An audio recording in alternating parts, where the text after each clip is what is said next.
Hi students, this is Durga Ratnam, your English lecturer. Today we will continue with the poem Once Upon a Time. This presentation is the part 2 of the poem. In our last presentation, we have known few points about the author, and we had gone through the first and the second stanzas of the poem.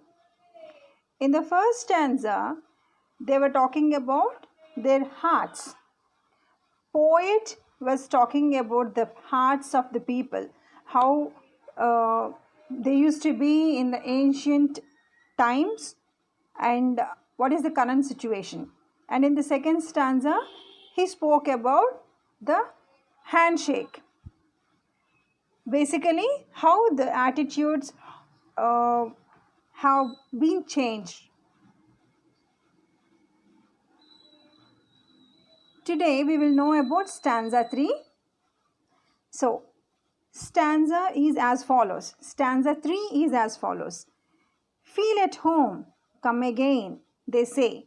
And when I come again and feel at home once, twice, there will be no thrice. For then I find doors shut on me. So ఎవరైనా మన ఇంటికి ఎవరైనా వచ్చారనుకోండి, so రండి, కూర్చోండి, ఫ్రీగా ఉండండి, don't worry, make your self comfortable, మొహమాట పడకుండా అడగండి, ఇలా అంటూ ఉంటాం కదా. అలాగే నన్ను కూడా అలాగే అంటారు. నేను ఎక్కడికైనా వెళ్ళినప్పుడు చక్కగా ఇంట్లో ఉన్నట్టే ఉండండి, మీ ఇల్లే అనుకోండి, మీరు వింటూ ఉంటారు ఇలాంటివి. మీ ఇల్లే అనుకోండి, మొహమాట పడకండి అని చెప్పి ఆదరిస్తారు. ఓకే, మళ్ళీ మీకు ఎప్పుడు అవసరం ఉన్నారండి, మొహమాటం వద్దు, మళ్ళీ రండి దయచేసి అని అంటూ ఉంటారు. ఇవి క్యాజువల్గా మనం విండే ఫ్రేజెసే. అలాగే ఇప్పుడు కూడా అంటారు, కానీ దాని నెక్స్ట్ ఒక్కసారి 2 సార్లు ఓకే, మళ్ళీ నేను 3వ సారి ఏదైనా నిజంగా పని మీద ఉండి వెళ్ళినప్పుడు అలాగా రిసీవ్ చేసుకోరు. వీడు మళ్ళా వచ్చాడు రా బాబు, ఎప్పుడు ఇంతే, ఏదో టైంకి వస్తాడు అంటే ఇంకా విసుగ్గా ఇంకా ఉంటారనమాట. అలాగా ఆయన చెప్తున్నారు. At home once twice there will be no thrice. 3వసారి ఇంకా మొహమాటం లేకుండా చెప్పడమో లేకపోతే వేరే వంకలు పెట్టడం ఇలాగా జరుగుతుంది. ఓపెన్గా జెన్యూన్గా వాళ్ళు రిసీవ్ చేసుకోలేరు. Okay, for then I find doors shut on me. So ఇంక వాళ్ళు మనని రిసీవ్ చేసుకోరు. ఇదివరకు ఫస్ట్ టైము రిసీవ్ చేసుకున్నంతగా సెకండ్ టైం ఉండదు. సెకండ్ టైం రిసీవ్ చేసుకున్నందుకు ఇంక థర్డ్ టైం ఇంకా అవసరమే ప్రసక్తే ఉండదన్నమాట. People invite you round to their homes, making out as if you are important to them. But if you don't measure up socially or your status isn't quite right, you are not invited again. ఇది చాలా important. ఇప్పుడు మీ స్టేటస్ని బట్టి వాళ్ళు మిమ్మల్ని treat చేస్తూ ఉంటారనమాట. పిలవడం మాత్రం పిలుస్తారు, మా ఇంటికి రండి తప్పకుండా అంటారు. కానీ మీ స్టేటస్ మీకు హై లెవెల్గా ఉన్నాయనుకోండి, ఫైనాన్షియల్గా if you are very sound, they will treat you very nicely. Okay, కొంచెం వాళ్ళకి తగ్గట్టుగా ఇతను కొంచెం పూర్ అని అనుకున్నాం అనుకోండి, ట్రీట్మెంట్ కొంచెం వేరేగా ఉంటుంది. ఇది మీరు ఇప్పటికీ కూడా చూస్తూ ఉంటారు, సాధారణం అయిపోయింది. The alienation continuous. ఏలియనేషన్ అంటే దూరంగా పెట్టడం, పట్టించుకోకపోవడం, ఓకే, ఒంటరిగా చూడడం, అదే అలాగా అలవాటు అయిపోతుంది. People nowadays are artificial and fickle because of the change in the culture. ఇప్పుడు కరెంట్ పీపుల్ ఎలా ఉన్నారమ్మా, ఆర్టిఫిషియల్. వాళ్ళు నేచురల్గా ఓకే జెన్యున్గా వాళ్ళంతటా వాళ్ళు సహజ సిద్ధంగా లేరు. ఓకే, ఫికిల్, ఎప్పుడు వాళ్ళ మైండ్ ఎప్పుడు ఎలా ఉంటుందో తెలియదు. ఓకే, ఫికిల్ అంటే ఈజీగా చేంజ్ అయిపోతూ ఉంటారు వాళ్ళు, అలా తయారయ్యారు. Because of the change in the కల్చర్లో తేడాలు రావడం, మార్పు రావడం వల్ల మనుషుల స్వభావంలో కూడా మార్పు వచ్చిందని చెప్పి చెప్తున్నారు స్టాంజా 3లో. Stanza 4. So I have learned many things son, I have learned to wear many faces like dresses. Home face office face, street face, host face, cocktail face, with all their conforming smiles, like a fixed portrait smile. So ఆ father చెప్తున్నాడు, ఇలాగా కల్చర్లో మార్పు రావడం వల్ల అందరూ ఇలా తయారయ్యారు. ఓకే, నేను కూడా మారవలసి వచ్చింది. నేను కూడా అలాగే ఫీలింగ్స్ లేకుండా న్యాచురల్గా ఉండడం మర్చిపోయాను. ఆర్టిఫిషియల్గా తయారయ్యాను. నేను కూడా ఏం చేశాను, I have learned to wear many faces like dresses. బట్టలు మారుస్తున్నట్టుగా నా ఫీలింగ్స్, నా ఎమోషన్స్ కూడా నేను మార్చేస్తున్నాను. నా ఫేస్, ఎమోషన్సే కాదు, ఎమోషన్స్ అసలు ప్రసక్తే లేదు. ఫేసెస్ లోపల ఎలా ఉందో బయటికి మాత్రం ఫేస్లో ఇలాగ రకరకాల డ్రెస్సులు వేసుకుంటున్నట్టుగా ఈ మొహాలు పెట్టుకుని తిరుగుతున్నాను. ఏమిటా మొహాలు? హోమ్ ఫేస్, ఇంట్లో ఉన్నప్పుడు ఎలా ఉండాలి. ఆఫీస్ ఫేస్, ఒక ఫేస్, ఆఫీస్లో ఉన్నప్పుడు ఒక రకం. స్ట్రీట్, బయట పని మీద బయటకు వెళ్ళినప్పుడు ఒక రకం. హోస్ట్ ఫేస్, ఎవరైనా మన ఇంటికి ఎవరైనా అతిథులు వచ్చినప్పుడు వాళ్ళ ముందు ఎలా ఉండాలో అలాగా. కాక్టైల్ ఫేస్ అంటే పార్టీ చేసుకుంటున్నప్పుడు. With all their conforming smiles. Conforming అంటే అందరినీ చక్కగా సంతోషపెట్టేటట్టుగా, అందరూ యాక్సెప్టబుల్, అందరూ ఇతను మంచి, ఇది కరెక్ట్గా చేస్తున్నాడు, ఎప్పుడు ఎలా బిహేవ్ చేయాలో అలా బిహేవ్ చేస్తున్నాడు అనుకునేటట్టుగా నేను తయారయ్యాను. Conforming smiles, with all their conforming smiles, like a fixed portrait smile. ఆ స్మైల్ కూడా ఎలాంటిది, మనం ఫోటోలో ఒకసారి స్మైల్ చేస్తాం, నవ్వి ఫోటో తీయించుకున్నాం అనుకోండి, ఇంకెప్పుడు ఆ ఫోటో ఎలా ఉంటుంది, అలా నవ్వుతూనే ఉంటుంది. అలాగే ఈ ఫేసెస్ అన్నీ అలాగా ఆ స్మైలీ ఫేసెస్ పెట్టుకుని తిరుగుతున్నాను అని చెప్తున్నారు. The first 3 stanzas outline the speaker's perception of changing culture and attitudes and values in his country. ఈ ముందు 3 స్టాంజాస్లో పోయిట్ ఏం చెప్పారు, కల్చర్లో మార్పులు రావడం వల్ల, ఈ మోడర్నైజేషన్ రావడం వల్ల people attitudes, values, moral values తగ్గిపోవడం, వాళ్ళ బిహేవియర్లో తేడాలు రావడం గమనించారు వాళ్ళ కంట్రీలో. వాళ్ళ కంట్రీ ఏంటి? Africa. Okay, this 4th stanza describes how the speaker himself had to change and learn in order to comply. So ఈ 4th స్టాంజాలోకి ఎలా రాగానే ఏం చేశారు, ఈ స్పీకరే ఎలా మార్పు చెందాడు, ఎలా మార్చుకున్నాడు తనని తాను, ఓకే అని చెప్తున్నారు ఇక్కడ. This 4th stanza describes how the speaker himself had to change and learn in order to comply. ఇప్పుడు ఉన్న పరిస్థితుల్లోకి తగ్గట్టుగా తాను మార్చుకున్నాడు ఈ స్పీకర్ కూడా. He uses a comparison, faces to dresses, to highlight the various persona he took on, all the while smiling. So ఇక్కడ ఏం చెప్పాడు, డ్రెస్సులు మార్చినట్టుగా తన పర్సనాలిటీ, తన ఫేస్ని, ఓకే, తన క్యారెక్టర్ని మార్చుకున్నాడు. స్మైల్ మాత్రం అలాగే ఉంది. The repeated use of face affixed to various places and situations is highly visual.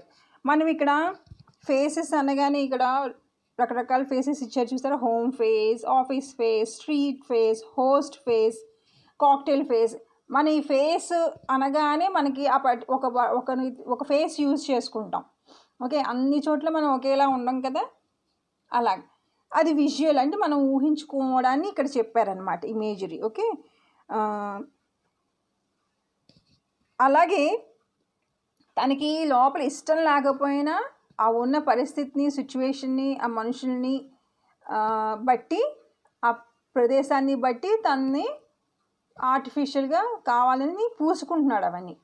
Okay, తనకి నచ్చకపోయినా ఇవన్నీ చేస్తున్నాడు. Stanza 5. And I have learned to laugh with only my teeth and shake hands without my heart. I have also learned to say goodbye when I mean good riddance, to say glad to meet you without being glad, and to say it's been nice talking to you after getting bored. So ఈ speaker చెప్తున్నారు, నేను కూడా నేర్చుకున్నాను. ఈ face మార్చుకోవడమే కాదు, మీరు గుర్తుంటే మీకు స్టాంజా 1 and 2లో మనం నవ్వు గురించిను హ్యాండ్ షేక్ గురించి మాట్లాడుకున్నాం కదా. అలాగే I have learn to laugh with only my teeth. ఉత్తిన పళ్ళతోటే నేను నవ్వడం నేర్చుకున్నాను. అంటే మనసులో హ్యాపీనెస్ లేకపోయినా సరే నేను నటిస్తున్నాను, చాలా హ్యాపీ అన్నట్టుగా చక్కగా నవ్వుతున్నాను. అలాగే మనసుకి నచ్చకపోయినా సరే హ్యాండ్ షేక్ చేస్తున్నాను, ఓకే, చెయ్యి కలుపుతున్నాను. I have also learn to say good bye when I mean good riddance. Good bye చెప్తున్నాను ఎప్పుడు అమ్మయ్య వెళ్ళాడురా బాబు వదిలించుకోవడానికి అన్నట్టుగా, వదిలేడురా బాబు, అమ్మయ్య వెళ్ళాడురా బాబు అని మనసులో అనుకుని okay good boy, see you later అని చెప్తున్నాను అనమాట. To say glad to meet you without being glad. ఎవరైనా మన కలిసారనుకోండి, హ్యాపీగా ఉంటే hi nice, glad to meet you, nice to see you అంటాం కదా. కానీ అతను అదట వ్యక్తి నచ్చకపోయినా సరే, అతను కలిసినందుకు హ్యాపీగా లేకపోయినా సరే glad to meet you, I'm happy to see you ఇలా చెప్తున్నారనమాట. And to say it's be nice talking to you after being bored. వాళ్ళతో మాట్లాడి బోర్ కొట్టినప్పుడు okay nice talking, it's be nice talking to you, will meet some other time. ఇలా చక్కగా నీతో మాట్లాడడం చాలా సంతోషంగా ఉంది, మళ్ళీ కలుద్దాం అని చెప్తున్నాను. తనతో మాట్లాడడం ఇష్టం లేకపోయినా బోర్ కొట్టినా సరే నేను ఇలా చెప్తున్నాను, ఇవన్నీ నేను నేర్చుకున్నాను అని చెప్తున్నారు. He also has become adept at the heartless handshake and hollow toothy smile. Plus, he knows how to deceive people with his farewells and welcomes and false politeness. Basically, he's saying that he has become an integral part of his new culture.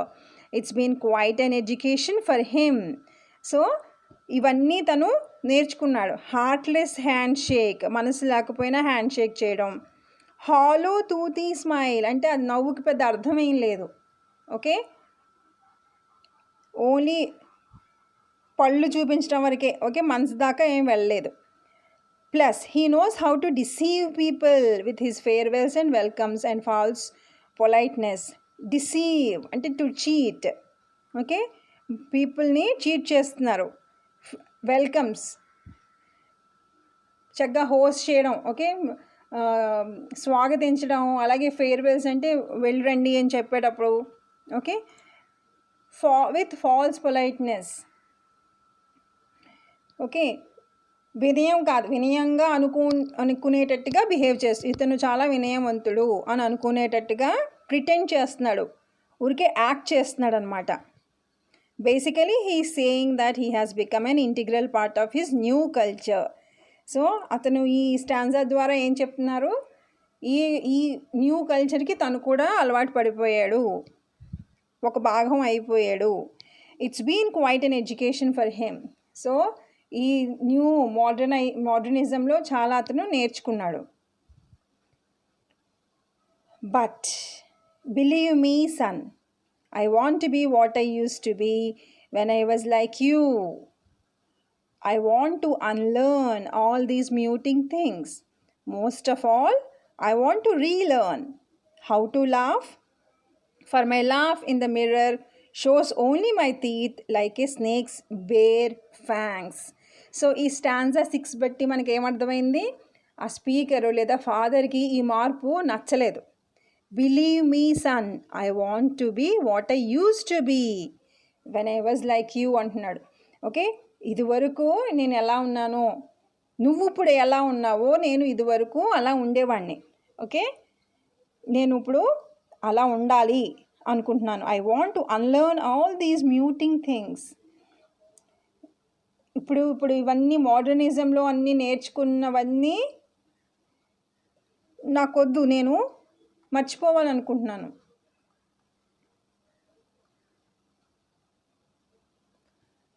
Muting things, muting అంటే ఏమీ ఒక స్పందన లేదు, okay, response ఉండదు, feelings ఉండవు, అలాగా. Most of all I want to relearn how to laugh. అన్నిటికన్నా ముఖ్యంగా ఏం నేర్చుకోవాలనుకుంటున్నాను? How to laugh. ఎలా నవ్వాలో నేర్చుకుంటున్నాను. మనస్ఫూర్తిగా ఎలా నవ్వాలో నేర్చుకోవాలి అనుకుంటున్నాను. For my laugh in the mirror shows only my teeth, like a snake's bare fangs. ఎందుకో తెలుసా, నేను నవ్వుతున్నప్పుడు అద్దంలో చూసుకుంటే ఎలా ఉంది, ఒక పాము, భయంకరమైన పాము కోరలు కనిపిస్తున్నాయి. నేను గనక మిర్రర్లో నేను నవ్వడం చూసుకుంటే నా పళ్ళు కనిపిస్తుంటే ఆ పళ్ళు, నా పళ్ళు ఎలా ఉన్నాయి, ఒక స్నేక్ యొక్క, పాము యొక్క కోరల్లాగా, అంతకన్నా భయంకరంగా ఉన్నాయి అని చెప్తున్నారు. But he is not happy being a conformist. He wants to regain a former innocence the youngster still holds. He wants no part of this new culture and all these muting things. What he wants most is to be able to laugh in innocence again. He likens himself to a snake. His teeth hold something toxic, even dangerous. So ఇందాక మీకు చెప్పినట్టుగా ఇవన్నీ ఈ మోడర్నిజంలో ఉండే ఆ కల్చర్కి తగ్గట్టుగా ఉండడానికి ఏమైతే నేర్చుకున్నారో అంతా ఫాల్స్వి, అంతా యాక్టింగ్వి ఏమేమి నేర్చుకున్నా అవన్నీ మర్చిపోయి మళ్ళీ ఇదివరకు ఇన్నోసెన్స్, ఒక ఆ అమాయకత్వం, ఆ సిన్సియారిటీ, ఆ జెన్యూనిటీ, అవన్నీ తిరిగి పొందాలంటే నేను అవన్నీ మర్చిపోయి చక్కగా నువ్వు ఇప్పుడు ఎలా ఉన్నావో హ్యాపీగా, ప్యూర్గా, ఇన్నోసెంట్గా అలాగే నేను కూడా తయారవ్వాలి, నేను అవన్నీ మళ్ళీ నేర్చుకోవాలి అంటున్నారు. Conforming to accepted behaviour. నేను చెప్పాను కదా, అందరి మెప్పు పొందాలి అనుకుంటే.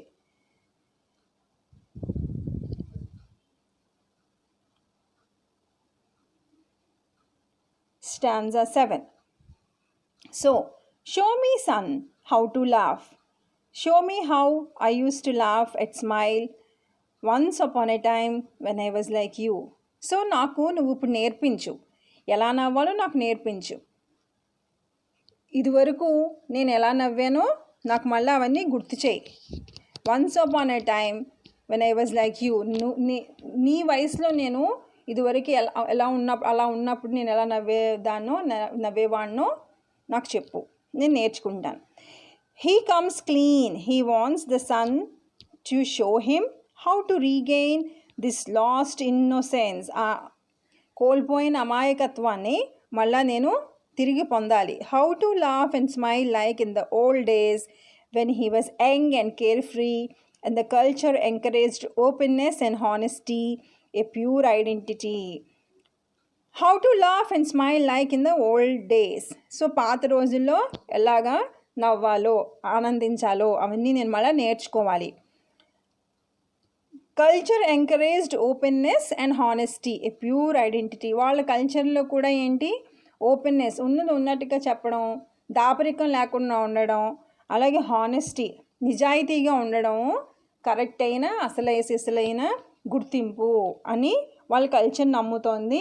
అలాగే నేను కూడా దాన్ని మళ్ళీ నేను తిరిగి ఫాలో అవుతాను అని చెప్తున్నారు. సో ఇన్ బ్రీఫ్ ఈ 7 స్టాంజాస్లో ఏమున్నాయో ఒక్కసారి రివైజ్ చేసుకుందాం. Once upon a time is a free verse poem that focuses on a father's attitude to cultural change and times past, before the incoming Western culture affected the native African way of life. So free words అంటే ఏంటమ్మా, కొంచెం metrics అవి ఏమి ఉండవు అనమాట. Rhymes ఒక పద్ధతిలో ఉండడం అవి ఏం కొనదు. మనం ఎలా మాట్లాడతామో అలాగే ఉంటుంది ఈ పోయం కూడా. మీరు అసలు మీకు ఫస్ట్ టైం ఇలా చదవగానే మీకు బేసిక్ ఐడియా వచ్చేస్తుంది. సో నార్మల్ మన భాషలో, వాడుక భాషలోనే ఉంటుంది. మళ్ళీ దానికి తగ్గట్టుగా రైమ్స్, స్కీమ్స్ అవేమీ ఉండవు. ఈ పోయంలో ఏం చెప్తున్నారు, వెస్ట్రన్ కల్చర్ రాకముందు ఆఫ్రికన్ వే ఆఫ్ లైఫ్ ఎలా ఉండేది, ఓకే, ఇప్పుడు ఎలా ఉంది, ఆ రెండింటి మధ్య తేడా ఎలా ఉందని చెప్తున్నారు. అది కూడా ఒక తండ్రి, అతని ఉద్దేశం ఏంటి, అనేది ఇక్కడ చెప్తున్నారు. In the poem, the man addresses the son, telling him in a rather nostalgic manner how things used to be. People were different back then, more genuine it seemed. And that is what the speaker would like to do now. Return to a restored world if he can only learn from the youngster. So తన చిన్నతనంలో ఎలా ఉండేదో ఆ జ్ఞాపకానికి వెళ్ళిపోయారు. అప్పుడే చాలా బాగుండేది. సో నేను ఇప్పుడు నేర్చుకున్నవన్నీ నేను వదిలేసి మళ్ళీ పాతకాలంలో ఎలా ఉండేవాడినో అవన్నీ నేను మళ్ళీ నేర్చుకుంటాను ఈ పిల్లవాడి దగ్గర అని అనుకుంటున్నాడు. Back then, people weren't after your money. They could look you in the eye and smile real smiles. But nowadays, although the smiling teeth are on show and they will shake your hand, all they want to know is your financial status. So, ఇదివరకు మనుషులు ఎలా ఉండేవాళ్ళు, చక్కగా నిజాయితీ అయిన నవ్వు మనసు ఉండేది. కానీ ఇప్పుడు వాళ్ళు నవ్వుతున్నారు, ఇప్పుడు మనుషులు నవ్వుతున్నారు అంటే దానికి అర్థం ఏంటి, నీ ఫైనాన్షియల్ స్టేటస్ని బట్టి ఆ నవ్వు ఉంటుంది అని అంటున్నారు. And so the poem progresses the early stanzas, revealing more of the negative changes that had occurred during the father's lifetime. So మనం స్టాంజా వైజ్గా వెళ్తూ ఉంటే మన ఫాదర్ యొక్క ఎక్స్పీరియన్సెస్ గురించి మనకు తెలుస్తుంది. అది కూడా నెగిటివ్ చేంజెస్, సొసైటీలో వచ్చిన నెగిటివ్ చేంజెస్ గురించి కూడా బ్రీఫ్గా చెప్తున్నారు ఫాదర్.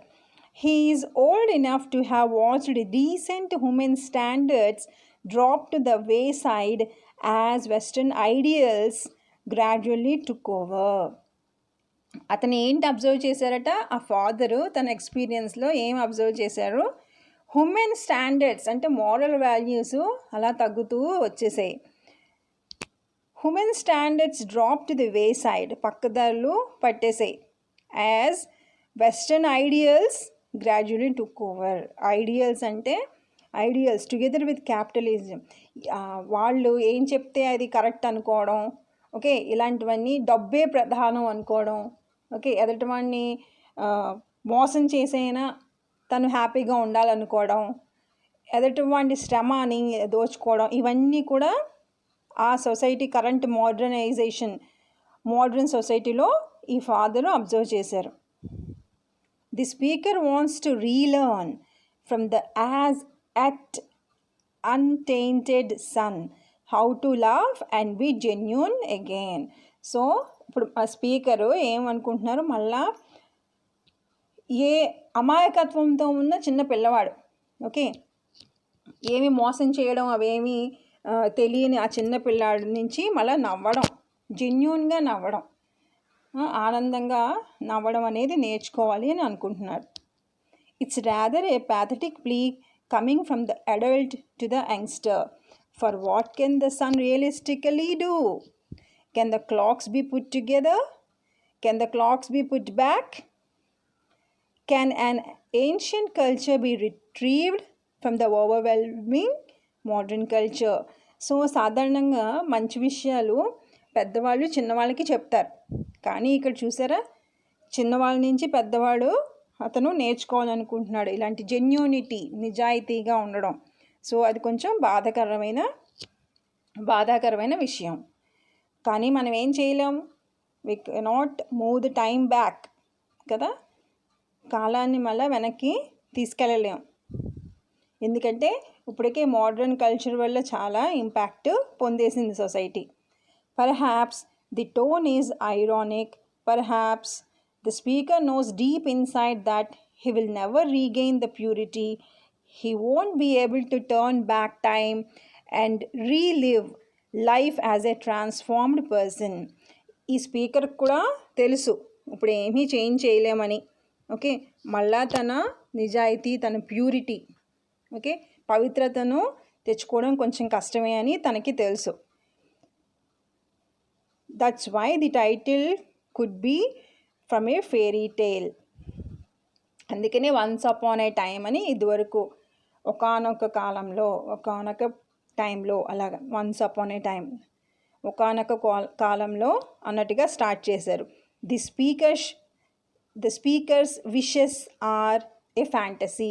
ఫ్యాంటసీ అంటే ఓన్లీ ఇమాజినేషన్. నిజ జీవితంలో అలాంటివి జరగవు. అందుకనే ఈ స్పీకర్ అనుకుంటుంది కూడా ఒక ఊహ, అలా జరిగితే బాగుండు అని. So that is about the poem once upon A time. 7 stanzas. Now it's time for the exercises. Lesson number 2, exercise 3. Idioms గురించి చెప్తాను ఇప్పుడు. Idioms are word combinations that have a different figurative meaning than the literal meanings of each word or phrase. So ఈ idioms అంటే ఏంటమ్మా, ఒక్కొక్క వర్డ్కి meaning ఉంటుంది. ఆ వర్డ్ని మొత్తం ఈ ఫ్రేజ్ అంటే ఏంటి, గ్రూప్ ఆఫ్ వర్డ్స్. ఓకే, ఈ వర్డ్స్ని విడివిడిగా చూసుకుంటే మనకి ఒక మీనింగ్ వస్తుంది, కానీ ఇవన్నీ కలిపి చూసుకుంటే వేరే అర్థం ఉందన్నమాట. విడివిడిగా ఈ వర్డ్స్ని మీనింగ్ తీసుకోకూడదు. దీని entire meaning will be different. They can be confusing for kids or people learning a language as they don't mean what they say. So ఇండివిజువల్గా వర్డ్స్ చూస్తే అవి వేరే అర్థాన్ని ఇస్తాయి, కానీ మొత్తం అంతా బ్రాడ్గా ఓవరాల్గా చూస్తే it has a completely different meaning. It's not, for example చూసామనుకోండి, ఇట్స్ నాట్ రాకెట్ సైన్స్. మనం ఇది వాడుతూ ఉంటాం. ఇక్కడ మీకు ఎగ్జాంపుల్స్ 5 ఇచ్చాను. దీంట్లో చాలా మనం వాడుతూ ఉంటాం వాడుక భాషలో. ఇట్స్ నాట్ రాకెట్ సైన్స్ అంటే ఏంటి, ఇట్స్ నాట్ కాంప్లికేట్ కాకపోతే, అంత కష్టమైంది కాకపోతే, సాధ్యం కానిది కాకపోతే మనం సాధారణంగా ఈ ఫ్రేజ్ వాడుతూ ఉంటాం. ఇది ఇడియం అనమాట. It's not rocket science. Okay, next, it's a piece of cake. ఇది కూడా మనం వాడతాం ఎప్పుడు, వెన్ ఇట్ ఈజ్ ఈజీ. ఆ పని చాలా ఈజీ అనుకోండి, ఆ పని ఈజీ అని చెప్పకుండా it's a piece of cake అంటే అది ఈజీ అని అర్థం. Next, third one, go back to the drawing board. Go back to the drawing board అంటే మళ్ళీ మొదటి నుంచి చెయ్యి అని అర్థం. చూసారా, మనం సాధారణంగా go back to the drawing board అంటే డ్రాయింగ్ బోర్డ్ దగ్గరికి వెళ్ళడం కాదు, అలా ఇండివిజువల్గా చూసుకుంటే అది మీనింగ్ వస్తుంది, బోర్డు దగ్గరికి వెళ్ళడం అనేది. కానీ అది కాదు యాక్చువల్ మీనింగ్. ఇది ఇడియం కాబట్టి ఏంటి, go back to the drawing board అంటే మళ్ళీ మొదటి నుంచి చెయ్యి, స్టార్ట్ ఓవర్ అని అర్థం. పుల్ సమ్వన్స్ లెగ్, ఇండివిజువల్గా చూసుకుంటే ఎవరిదైనా కాల్ లాగడం, కానీ అలా కాదు, అది కరెక్ట్ కాదు. దీని యాక్చువల్ మీనింగ్ ఏంటి, టు జోక్ విత్ సమ్వన్. ఎవరి మీదైనా జోక్ వేస్తే దాన్ని పుల్ సమ్వన్స్ లెగ్ అంటాం. Time flies when you are having fun. ఇది సాధారణంగా మనం హ్యాపీ మూమెంట్లో ఉన్నాం అనుకోండి, ఎంజాయ్ చేస్తున్నాం అనుకోండి, కంపెనీ మనకి నచ్చింది అనుకోండి, మనకి టైం ఎంత అయిందో తెలియదు. Time flies when you are having fun. దానికి యాక్చువల్ ఏంటి, మామూలుగా అయితే ఈ ఇండివిజువల్ వర్డ్స్ చూసుకుంటే సమయం ఏమి ఎగరదు కదా, కానీ యాక్చువల్గా మీనింగ్ ఏంటి, you don't notice how long something lasts when it's fun. చాలా if you are enjoying, time ఎంత అయిందో మనకు తెలియదు కదా, అదనమాట. ఇప్పుడు ఇప్పుడు వర్క్ ఏంటంటే add 5 more idioms to the list. నేను ఇక్కడ 5 ఇచ్చాను కదా, మీకు నచ్చినవి అలాగే ఒక 5 more, ఒక 5 idioms మీరు రాయండి. ఓకే,